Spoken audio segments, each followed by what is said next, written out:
Bonjour à toutes et à tous, c'est KS38 et aujourd'hui j'ai une vidéo pour vous. C'est un tuto sur Adobe After Effects pour vous apprendre à faire un rendu. Donc les utilisateurs de Sony Vegas comprennent ce que c'est rendu, mais les utilisateurs de Premiere Pro ne le savent pas forcément, car sur Premiere Pro on ne dit pas un rendu mais on dit plutôt un encodage. Pourquoi encodage? Petite parenthèse. Parce que en fait le codec Xvid ou alors H264 c'est un algorithme qui va reprendre votre vidéo et la transformer en binaire. Donc le binaire c'est des chiffres 0 et 1 que l'ordinateur comprend. Bien, donc on va commencer tout de suite. Donc j'ai amené une vidéo dans ma timeline et cette je sais pas comment on appelle ça. Cette barre que je suis en train de toucher, c'est ce qui va faire votre rendu. Donc par exemple, si je l'arrête à 2 minutes, hop, le rendu va durer seulement 2 minutes. Et ça va encoder juste la partie que j'ai sélectionnée. Donc je vais cliquer sur ma composition ici. Donc ma composition que je veux rendre. Et je vais aller cliquer dans la composition en haut, là, File, Édition, Compo. Je vais ajouter à la file d'attente de rendu. Donc ça c'est des vieux rendus d'ailleurs hein, que je vais tout de suite enlever. Voilà. En file d'attente. Donc c'est très simple. Hein. Le paramètre de rendu. Donc ici vous allez double-cliquer sur rendu optimal afin d'ouvrir cette boîte de dialogue. Et là vous n'allez pas changer la taille. Même si jamais il vous met la mauvaise dimension, la taille sera changée après dans l'onglet du dessous. Donc là c'est juste pour la cadence d'image. Vous mettez ce que vous voulez, hein, 29,90 ou voilà. Et ensuite, je vais aller dans le module de sortie, donc je vais déployer ça. Et le non destructif, ici je vais double-cliquer dessus. Et en fait le AVI c'est de la merde. Enfin je dis c'est de la merde.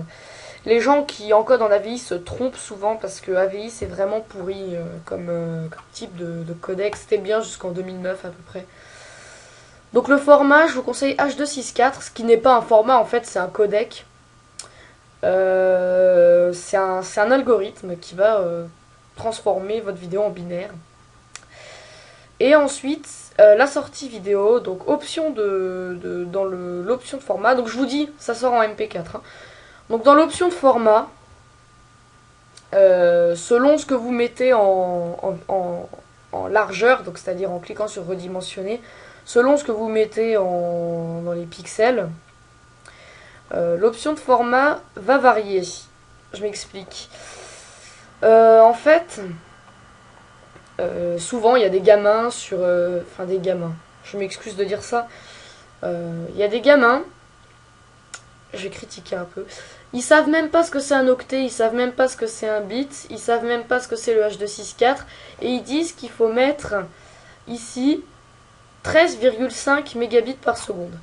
Ils sont assez fous parce que la qualité ne sera pas mieux que par exemple 5 mégabits par seconde.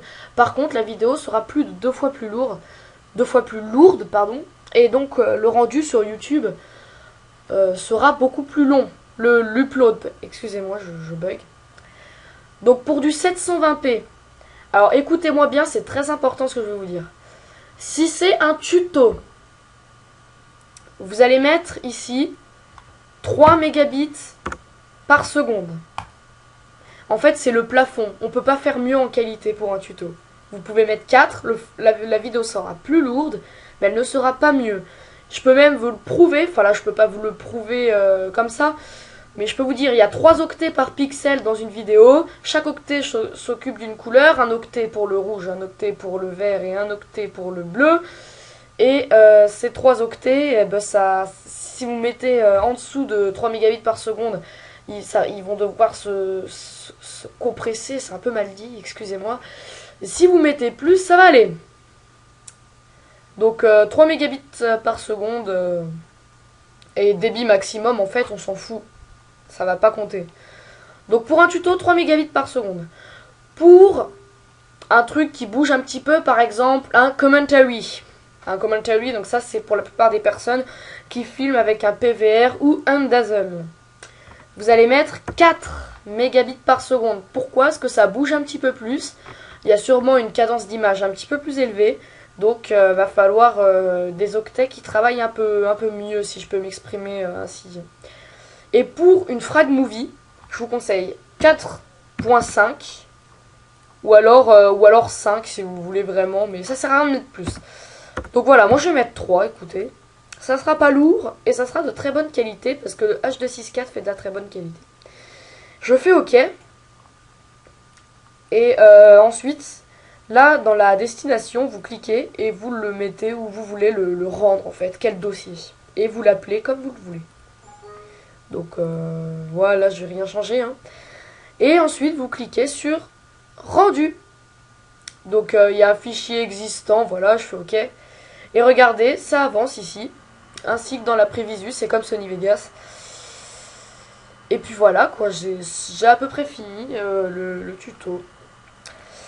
Bon, c'était Case38 pour un petit tuto. En attendant, je vous dis à très bientôt pour de prochaines vidéos. Je vais vous parler d'une petite dernière chose. À mon lycée, j'ai trouvé des gens qui pouvaient peut-être être assez intéressants. On va peut-être tourner des films. C'est pas encore sûr. En utilisant le logiciel After Effects, Sony Vegas, Premiere Pro, enfin voilà. Donc là je vais faire arrêter. Alors vous pouvez faire pause ou arrêter. Ça n'a pas... on s'en fout quoi. Et voilà. Salut tout le monde.